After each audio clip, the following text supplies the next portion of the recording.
Now, it is very common to run into issues. These are called logic bugs or bugs.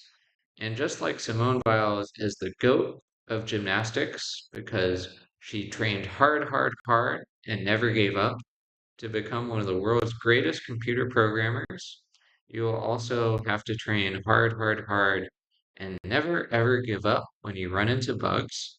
So I'm going to search on Google HTML image tag, and there are a couple of helpful links. I'm going to go down to MDN Web Docs. This is from the creators of Firefox.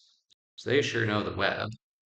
And if we scroll down, you can see that the .jpeg here has a source.